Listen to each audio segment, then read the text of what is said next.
Fala pessoal, como é que vocês estão? Muito álcool em gel, espero que sim. E isolamento, é isso que a gente precisa nesse momento. Logo, logo a gente vai estar junto para tomar aquele cafezinho maravilhoso. Bom, isso não vai faltar na nossa mesa. Bom, vamos falar hoje sobre Grécia Antiga. Para quem não sabe, meu nome é Vinícius, eu sou professor de História. A gente começa falando um pouquinho sobre os espartanos. Antes de falar sobre esse slide, deixa eu explicar um pequeno detalhe. A gente já começa falando do período homérico, a gente não vai falar do período pré-homérico. A gente teria que falar aí sobre as sociedades micênicas, não é esse o nosso objetivo. No finalzinho do vídeo eu deixo alguns slides para a gente falar disso e no finalzinho do vídeo a gente trata bastante sobre esse período pré-homérico. Vai ter alguns vídeos que você pode acessar. Beleza? Tudo bem? Então vamos lá. A sociedade espartana, ela era formada, 5% dessa sociedade era formada pelos esparciatas. Quem eram esses caras? Esses caras eram os caras que tinham controle da política em Esparta. Esparta era uma diarquia, você tinha os éforos que controlavam ali os grupos, né, políticos. Eles eram descendentes, principalmente descendentes dos dórios, povos indo-europeus que chegaram na região controlando e dominando os grupos que ali estavam, os povos autóctones, que depois passam a ser chamados de periecos. Esses periecos, eles viviam na margem da sociedade, eles viviam fora da cidade de Esparta, compunham 10% da população, geralmente eram homens livres, né, ou trabalhavam com comércio, mas como Esparta era uma sociedade basicamente agrícola, pensem em Esparta como um repolho, um grande repolho que cresce para dentro. É essa que é a figura de Esparta, né? E você tem 85% da população formada por ilotas, que eram escravos. Esses escravos, eles não eram escravos no sentido luso-português, né? O luso que a gente tem, que eram escravos, assim, vistos como produtos com valor de troca, enfim, esse tipo de escravidão que a gente está acostumado a estudar na história do Brasil. Que tipo de escravos a gente está falando então? Os ilotas eram os escravos do tipo pertencentes ao Estado. É esse o ponto que eu quero falar para vocês.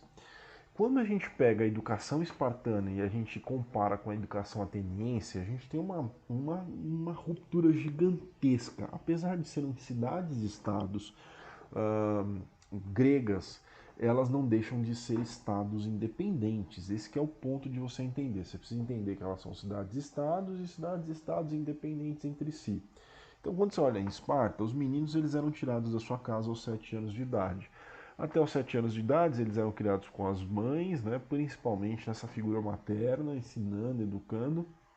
E aos 7 anos, eles eram mandados para uma espécie de sistema de internato, onde eles vão ser treinados, principalmente com castigos físicos. Eles vão ser todo instante levados para competições entre si e vão fazer ritos de passagem, onde eles vão ser instigados a roubar quem? Roubar os ilotas. E se eles fossem pegos roubando os ilotas, eles sofriam mais castigos físicos. Então o que eles faziam? Eles entravam na casa dos ilotas e muitos deles cometiam assassinatos para não correr o risco de serem pegos. Então era uma educação com fundamentos militares. Então essa educação era voltada principalmente para essa questão militar, pela educação a partir dos corpos, pelo controle dos corpos e assim vai. Agora, quando você começa a verificar em Atenas, não, os meninos eles eram criados, a gente está falando de educação masculina, né? Eles eram criados principalmente para entender sobre filosofia. Você tem as escolas filosóficas atenienses muito bem fundamentadas, as escolas filosóficas atenienses elas vão ser extremamente coesas, a gente utiliza essas escolas inclusive até os dias de hoje para a gente discutir filosofia. Então, é uma coisa que era bem difundida nas escolas atenienses. Outra coisa que era muito bem difundida era a arte, né? Então, quando você começa a olhar Atenas, as construções da cidade de Atenas, principalmente depois, no século de ouro de Atenas, onde eles vão pegar a Liga de Delos, que a gente vai falar depois, e eles vão usar a grana da Liga de Delos para refazer a cidade, e essa cidade é uma cidade com tons artísticos extremamente importantes. A medicina, o controle da medicina, a retórica era fundamental. O que é retórica? Retórica é a habilidade de você lacrar, malandro. Presta atenção, por que é a habilidade de você lacrar? porque é a habilidade de você pegar e deixar o seu oponente na retórica sem resposta. Então perceba, enquanto que aqui em Esparta o objetivo principal era você deixar o cara sem fala, porque você matou o cara, aqui era você deixar o cara sem fala, porque você deu uma resposta muito boa para ele. Então, os fundamentos eram os fundamentos da polis, enquanto que os fundamentos de Esparta eram fundamentos militares, os fundamentos de Atenas eram fundamentos da polis. Cara, presta atenção nessa frase. Não existe cidadão fora da polis. Se você é um cara que vive fora da polis, você é um idiota. E olha só, o termo idiota não é no sentido tipo idiota boçal que a gente fala hoje. Idiota é aquele cara que não participa das decisões. Ele é forçado a viver como um idiota, viver na idiosincrasia. Isso é uma coisa muito importante para os gregos. Então todo mundo que é cidadão vive na polis. Voltando a falar dos gregos, então, atenienses, a gente tem essa divisão social. Olha a diferença dessa pirâmide de Atenas para essa pirâmide de Esparta. Nem compensou fazer uma pirâmide aqui em Esparta, né, mano? Mas vamos lá. Então, Atenas. Atenas, então, você tem lá no topo os Eupátridas. Pensem, Eupátridas vem dos primeiros patriarcas, os caras que vão ser os donos das melhores terras durante algum tempo. Mas vamos analisar. Calma que a gente precisa analisar. Então, durante algum determinado tempo, eles vão ser os caras que têm mais terras, vão controlar os direitos políticos, vão tomar as decisões mais importantes. Mas logo depois você tem os demiurgos e os georgóis. Caramba, georgóis tem a ver com geografia, tem a ver com terra, pequenos proprietários de terras, agricultores, comerciantes, principalmente pequenos e médios comerciantes que estão nessa classe aqui. Malandro, presta atenção. Se eu fosse você, eu prestava atenção nessa classe aqui. Essa classe aqui a gente pode chamar da classe média de Atenas. Olha só que anacronismo que eu estou colocando agora, mas tudo bem, não tem problema. Presta atenção, essa classe aqui vai ser o que vai botar fogo no parquinho. Olha, vamos lá, então continuando, tem os tetas. Os tetas eram o quê? Os tetas eram aqueles caras que faziam os serviços braçais, que faziam os piores serviços, mas ainda assim eles eram homens livres. E aí você tem o grupo P maior, que era o grupo mais penoso dos escravos. Os escravos, como acontecia em Esparta também, esses escravos não eram livres, esses escravos não tinham direitos políticos, esses escravos eles pertenciam ao Estado. Para a gente entender um pouquinho da estrutura política de Atenas, é mais do que necessário a gente entender como que essa estrutura política ela se desenvolveu, principalmente a partir do século V. E a gente vai falar sobre esse século como o século dos legisladores e atenienses, tá? Tá, o que tem a ver esse século como legisladores atenienses? Vamos lá. Começa em 621 com um cara chamado Drácon. O Drácon ele não vai fazer nada de novo, mano. O Drácon vai fazer o quê? Ele vai criar um código de leis baseado nas tradições orais. Então, oral, fala, né? Então, das tradições da fala, que já existiam, que eram tradições que falavam sobre escravidão, sobre os privilégios e sobre as punições que as pessoas deveriam receber se fizessem algum tipo de crime ou algo socialmente inaceitável. Né? Então, o que o Drácon vai fazer? Vai botar isso escrito. Então, isso vai ser em 621. Alguns anos depois vem o Solon. Esse aqui é moleque zica do baile. Por quê? O que o Solon vai fazer em 594 a.C.? Primeiro, o Solon vai fazer uma coisa que já não era muito usual na Grécia nesse século novo aqui, que é a escravidão por dívida. Então ele vai proibir de vez a escravidão por dívida. Outro ponto, ele vai limitar a quantidade de terras por pessoas. Por que ele precisa limitar a quantidade de terras por pessoas? Olha essa galera aqui dos georgóis. Georgóis, terras, eles tinham pequenas quantidades de terra, mas os eupátridas tinham muitas terras. Quando ele limita, ele está limitando automaticamente o poder dos eupátridas e beneficiando os georgóis e os demiurgos, certo? Outro ponto importante é que ele vai fazer com que a participação política seja censitária. Olha que muito interessante isso aqui. Muito louco, porque quem tinha grana eram os caras dos demiurgos. Os eupátridas, apesar de ter terra, terra não é uma coisa muito interessante. Aí tem aquela música do Racionais. Dinheiro e mulher, mulher e dinheiro, ó, qual dos dois você quer? Alguma coisa assim, esqueci, ficou horrível, deixa pra lá, mas é mais ou menos isso. Quem tem grana consegue poder. E aí esse cara vai pegar e vai conseguir fazer com que essa participação política seja baseada no quê? Na grana e não nas terras. Como que ele faz isso? Ele cria três instituições fundamentais para você entender Atenas. Primeira delas, a Bulé. A Bulé vai ser uma instituição voltada para a criação de leis. Era formada por 400 representantes de maneira censitária. Bom, outro item que ele vai criar é a eclésia. A eclésia vai aprovar as leis da Bulé. É como se fosse um poder moderador aqui. E o Elieu que vai ser o quê? Vai ser os caras que vão promover justiça nas cidades, tá? Bom, o Pisistratos também vai fazer alguma coisa interessante aqui que a gente precisa destacar. Ele vai liberar empréstimos públicos. Empréstimos públicos é importante para quem, que vocês acham? Para os tetas que não tinham grana, não tinham terra, não tinha nada? Não. Para os eupátridas que eram donos de terras? Não. É importante para quem? Para os demiurgos e para os georgóis que precisavam desses empréstimos.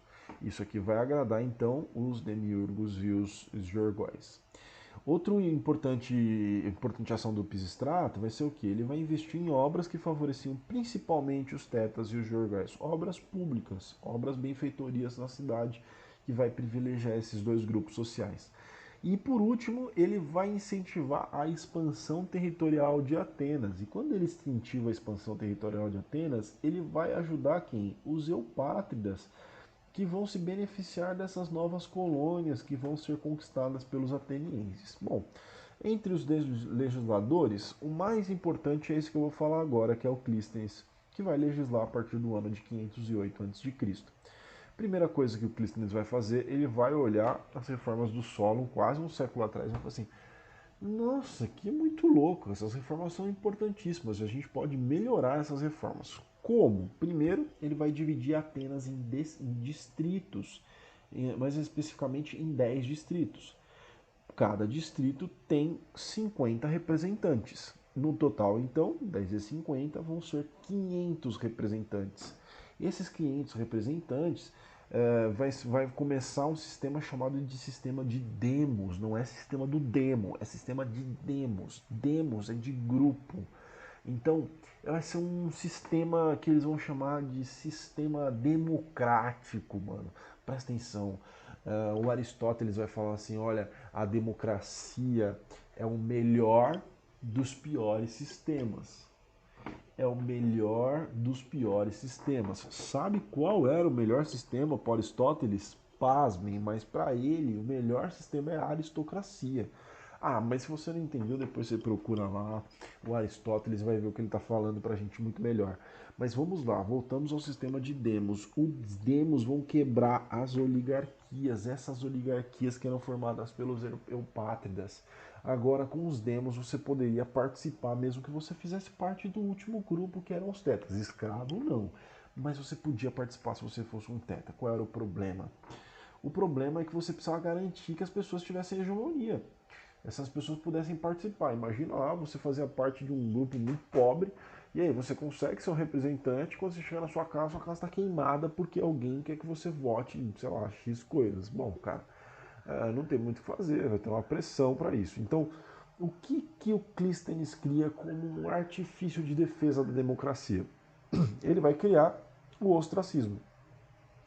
O que é o ostracismo? O ostracismo serve como um mecanismo para garantia da soberania dos representantes dos demos. Então, se caso alguém fizesse merda, alguma merda que fosse extremamente colocasse em risco um sistema democrático, esse cara vivia no ostracismo. A gente dá um nome para isso hoje. Por exemplo, quando um político faz alguma coisa errada, a gente caça o mandato dele, ele sofre um processo de impeachment, ele é impeachmentado. Então é mais ou menos isso, você tira o cara do jogo político e proíbe ele de entrar de novo por um determinado tempo. Bom, então, a democracia ateniense, ela não é muito parecida com a nossa, né? A gente acha que eles vão discutir coisas importantes, quando na verdade eles discutiam, tipo, tamanho de cerca, de terreno, caramba, quatro. mas ela tem duas características fundamentais. A primeira característica fundamental é que era uma democracia excludente. Olha só, muito louco, não é isso? Era uma democracia excludente, ou seja, ela servia para algum grupo da sociedade. Outros grupos ficavam de fora, mulheres, estrangeiros e escravos, fora. A nossa democracia atual, ela é includente, então a gente vai tentar colocar o maior número de pessoas possíveis, né? Obviamente você tem uma limitação na participação democrática, mas a gente tenta de alguma maneira manter os mais variados tipos possíveis. Essa é uma característica totalmente oposta dessa exclusividade ateniense. Outra característica que é muito oposta à nossa é que a democracia ateniense ela era minoritária. Minoritária no sentido de que homens livres, nascidos em Atenas e filhos de pai e mãe atenienses poderiam votar. Hoje, a nossa democracia ela é majoritária. Então, os determinados grupos se juntam para poder, de alguma forma, controlar o Estado, né? Então, por exemplo, hoje a gente tem um grupo, homens brancos e ricos, que mandam na nossa democracia. Vamos parar de falar desse assunto que está bem complicado no dia de hoje. Bom, a gente vai falar um pouquinho sobre o período clássico, não apenas a história da Grécia a gente divide, então, pré-homérico, homérico, período clássico, né? Enfim, e depois a gente vai parar aqui no período clássico. Vamos lá. No período clássico acontecem as guerras médicas. Basicamente, as guerras médicas são a invasão, principalmente no século V, dos persas à região da Grécia, tá? E a disputa pelo controle do Mar Egeu. O Mar Egeu dá acesso ao Mar Mediterrâneo e dá acesso ao controle e às compra e venda de produtos no Mar Mediterrâneo. A gente está falando da história antiga, a gente está falando de um continente africano que é riquíssimo, a gente está falando de uma troca, de uma fluidez de produtos muito gigantesca. E controlar o Mar Egeu é controlar uma riqueza absurdamente grande. Então, quando vocês pensarem em guerras médicas, a primeira coisa que vocês têm que pensar é o controle econômico do mar Mediterrâneo. E o sentido da palavra guerras médicas não é que os médicos entraram em guerra com os enfermeiros, esquece isso, beleza? A gente chama guerras médicas por quê? Porque é uma guerra entre os medos persas, como eles eram chamados. Por isso o nome de médicas. As guerras médicas elas são divididas basicamente em três etapas. A gente vai falar da primeira delas aqui, que é a etapa que aconteceu em 490 a.C., que vai ser na cidade de Maratona, no leste de Atenas. Esse cara, o Milcíades, ele vai vencer os persas mesmo com um número de soldados muito menor. Essa batalha vai ficar famosíssima, por quê? Porque é a primeira vez que um caniano ganha uma corrida na história. Brincadeira, brincadeira, não é nada disso. Mas essa guerra ela vai ser vencida graças a um herói, um soldado quase que anônimo, que ele vai correr a distância de 42 quilômetros aproximadamente até a cidade de Atenas para avisar sobre as invasões dos persas. E quando ele faz essa corrida, os atenienses vão em direção à Pérsia e aí eles vão lutar do lado dos soldados de maratona, que a gente vai chamar de maratonistas aqui. E aí eles vão vencer e vão expulsar esses persas nessa primeira tentativa.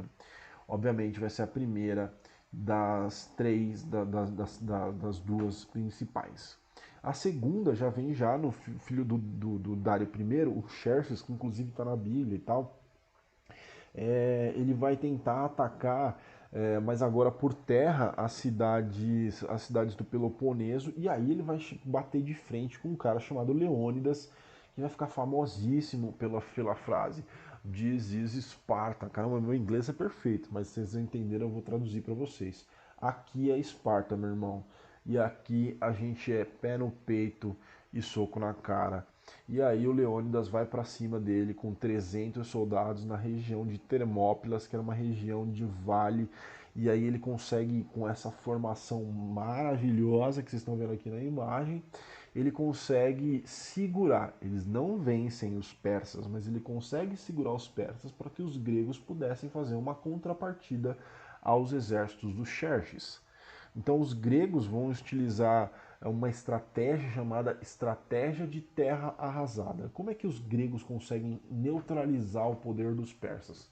Primeira coisa, terra arrasada. Caramba, o Napoleão caiu nessa daí, o Hitler caiu nessa daí, mas o primeiro a cair nessa daí, pelo menos numa escala global, vai ser o Xerxes. Quando os Xerxes chegavam nas cidades, as cidades estavam queimadas, totalmente destruídas, com as suas águas envenenadas, os animais mortos já em estado de putrefação e nada poderia se utilizar. Aí você fica pensando, mas e daí? Eles já iam destruir mesmo? Mas eles iam destruir antes.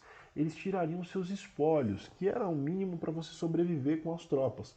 Quando as terras estavam arrasadas, você não consegue fazer isso, certo?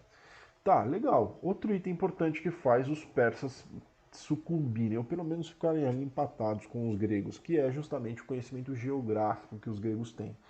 Então eles vão usar da geografia, por exemplo, para furar os barcos dos persas. Olha só que interessante. Eles vão trazer os persas para uma região de praia onde tinham muitas pedras e essas pedras vão furar o casco dos barcos dos persas. O Xerxes vai recuar, vai ser neutralizado e aí vem a terceira e última fase das guerras médicas, que vai ser o quê? Vai ser o contra-ataque, o Império contra-ataca. Não, mas não é Império, a gente está falando de cidade-estado. Muito bem. É o contra-ataque dos gregos. Então, os gregos eles vão contra-atacar os persas com o objetivo de impedir que os persas fizessem um ataque mais visceral aí, e aí vai passar, essa moto vai passar no áudio, não tem problema, desculpa, viu, mas vai passar, eu não vou gravar de novo com essa moto, maldita moto. O engenheiro estuda por muitos anos e a moto vai, mas tudo bem, vamos lá, continuando. Então justamente vai ser esse contra-ataque dos persas. Então os atenienses vão criar uma união chamada Liga de Delos. Essa Liga de Delos vai ser um grupo de cidades-estados. Então você podia contribuir com soldados, você podia contribuir com dinheiro, você podia contribuir com armamento, mas enfim, você tinha que contribuir de alguma forma. E aí essa Liga de Delos vai atacar os soldados persas. E o que vai ser muito louco é que essa Liga de Delos vai ser tão bem sucedida que com o passar dos anos os atenienses vão começar a pensar que os persas não atacariam mais e que essa falta de iniciativa de ataque dos persas daria a eles um certo benefício, né, que era a grana que eles pegavam dos soldados lá da Liga de Delos, etc. E aí eles vão começar um século de ouro, chamado século de Péricles, o Periclão dos gregos. E aí eles vão começar a fazer obras gigantescas, maravilhosas, como essa que você está vendo aqui no canto inferior direito, que é o Parthenon, né? Enfim, famosíssima obra dos gregos, que algumas vão perdurar até hoje, né? Enfim, isso vai gerar um grande problema, que vai ser já uma aula, ou uma próxima aula, a gente vai deixar isso bem para depois, mas vai ser um conflito entre os atenienses e os espartanos. Por quê? Os espartanos vão criar sua própria liga e vão lutar contra os atenienses. Eu vou parando por aqui, mas antes eu queria te dar uma dica para você ter mais interesse sobre esse assunto. Primeiro eu queria indicar dois livrinhos bem legais, que é a Odisseia e a Ilíada, que é daquele período pré-homérico, beleza? Então, esse livro vai falar sobre uma aventura, principalmente na guerra é, contra os troianos, dos gregos contra os troianos. E aí é um livro bem bacana. Você começa então com a Ilíada e depois você passa para a Odisseia. Você tem esse videozinho aqui, ó, do Impérios AD. Cara, esse canal é muito legal, é muito bacana, porque ele conta de maneira um pouquinho sarcástica e humorada a história da Grécia Antiga. Vale muito a pena. Coloquei o link, mas se você colocar Impérios AD, tracinho, história da Grécia Antiga, você vai achar esse vídeo com muita facilidade. Eu coloquei também o Se Liga Nessa História, que é um canal muito bacana sobre história, obviamente, né? E ele vai falar sobre a Grécia Antiga, mas ele vai falar sobre a mitologia. A gente geralmente não tem muito tempo para falar de mitologia na Grécia Antiga, mas seria bacana. Então, esse episódio, tem vários episódios, eles estão fazendo uma série sobre a Grécia, mas esse episódio especificamente fala sobre a mitologia grega. E eu separei uma indicação de um filme, que é o Percy Jackson.